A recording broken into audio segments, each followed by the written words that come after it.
ഓം ശ്രീകൃഷ്ണാർപ്പണമസ്തു. എല്ലാവർക്കും നമസ്കാരം.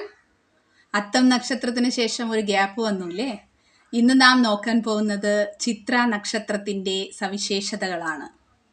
ചിത്തിരയുടെ 4 പാദങ്ങളും 2 രാശികളിലാണ് വിന്യസിച്ചിരിക്കുന്നത്. ആദ്യ 2 പാദങ്ങൾ കന്നിരാശിയിൽ ബുധന്റെ രാശിയാണ്. മനസ്സിൽ എപ്പോഴും അറിവ് നേടാൻ ആഗ്രഹിക്കും. 3, 4 പാദങ്ങൾ തുലാം രാശിയിലാണ്. ഇത് ശുക്രന്റെ രാശി ആയതുകൊണ്ട് നൃത്തം പോലെയുള്ള കലകളിൽ തൽപരരായിരിക്കും. ചിത്തിര ചൊവ്വയുടെ നക്ഷത്രമായതുകൊണ്ട് ശൂരത കൂടുതലായിരിക്കും. ഇത് പോസിറ്റീവും നെഗറ്റീവ് ഇമ്പാക്റ്റ് ഉണ്ടാക്കാം. ധൈര്യം നല്ലതാണ്. ഏതൊരു സാഹചര്യത്തെയും അതിജീവിക്കാൻ കഴിയും. ദേഷ്യം, എടുത്തുചാട്ടം തുടങ്ങിയ നെഗറ്റീവ് വശങ്ങൾ നിയന്ത്രിക്കേണ്ടതാണ്. ഇവരുടെ ജീവിത വിജയത്തിന് ഇത് അത്യാവശ്യമാണ്.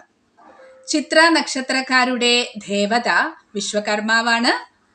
ഗണം അസുരനാണ്. യോനി സ്ത്രീ, ഭൂതം അഗ്നി, മൃഗം ആൾപുലി, പക്ഷി കാകൻ.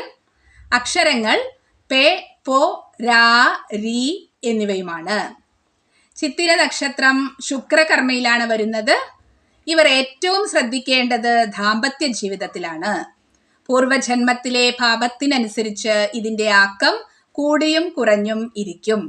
സമാധാനപരമായ ഒരു ജീവിതത്തിന് ഇവർ നന്നേ പ്രയാസപ്പെടേണ്ടി വരും.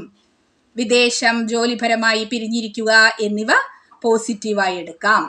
ഇവരുടെ ജീവിതത്തിലെ പ്രശ്നത്തിന് ഒരു പരിധിവരെ ഇതിലൂടെ കുറയ്ക്കാൻ കഴിയുമെന്നുള്ളതാണ്. ആണായാലും പെണ്ണായാലും ഇവർ മറ്റുള്ളവരിൽ നിന്ന് സ്നേഹം ഒരുപാട് പ്രതീക്ഷിക്കും. അതിന് തക്ക പാർട്ട്ണർ ലഭിക്കുക എന്നത് ശ്രമകരമാണ്. അങ്ങനെ ലഭിച്ചാൽ മാത്രമേ ജീവിതം നല്ല രീതിയിൽ മുന്നോട്ട് പോവുകയുള്ളൂ.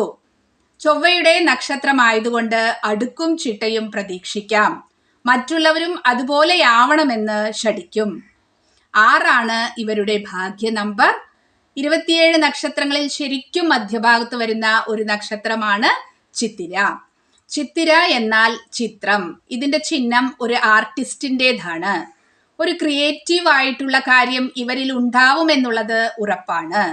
അത് വെളിയിലേക്ക് പ്രകടിപ്പിക്കാൻ ഇവർ ശ്രമിക്കുന്നുവോ അതിനനുസരിച്ച് വിജയം ഇവർക്ക് ഉണ്ടാവും.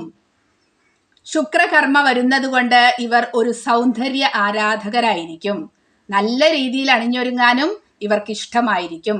പ്രത്യേക ഒരു കഴിവ് തന്നെ ഉണ്ടാവും. ചൊവ്വയുടെ നക്ഷത്രമായതുകൊണ്ട് നിർബന്ധ ബുദ്ധിയും ഉണ്ടാവും. ഈ ഒരു സ്വഭാവം മൂലം ആരെങ്കിലും ഇവർക്കെതിരായാൽ പ്രതികാരം ചെയ്തേ അടങ്ങൂ. മറിച്ച് സ്നേഹമാണെങ്കിൽ അവർക്ക് വേണ്ടി എന്തും ചെയ്യും. സ്നേഹം, പുകഴ്ത്തിപ്പറയുക, ഇത് രണ്ടുമാണ് ഇവരെ വരുതിയിൽ വരുത്താനുള്ള ആയുധം. ഈ നക്ഷത്രത്തിലുള്ള കുട്ടികളെ ഇങ്ങനെയേ അനുസരിപ്പിക്കാൻ കഴിയൂ. നിർബന്ധിച്ചു പറഞ്ഞാൽ അവർ അതിന് വഴങ്ങിത്തരില്ല എന്നുള്ളതാണ്. നമ്മുടെ കുട്ടികൾ ചിത്തിര നക്ഷത്രത്തിലാണ് ജനിക്കുന്നതെങ്കിൽ ശുക്രകർമ്മയിലായിരിക്കുമല്ലോ. അതുകൊണ്ട് നൃത്തം പോലെയുള്ള കലാപരിപാടികളിൽ അവർക്ക് വേണ്ടത്ര അഭ്യാസം കൊടുക്കുമ്പോൾ അവരുടെ കർമ്മ കുറഞ്ഞു വരുന്നതായിട്ട് നമുക്ക് അനുഭവത്തിലൂടെ കാണാൻ കഴിയും. ചിത്തിരക്കാർക്ക് ചൊവ്വയുടെ പോസിറ്റീവ് ഗുണങ്ങളും ശുക്രന്റെ കർമ്മദോഷവും ഉള്ളതുകൊണ്ട് മുരുക ഭഗവാനെയും ലക്ഷ്മി ദേവിയെയും പ്രാർത്ഥിക്കുന്നത് നല്ലതാണ്.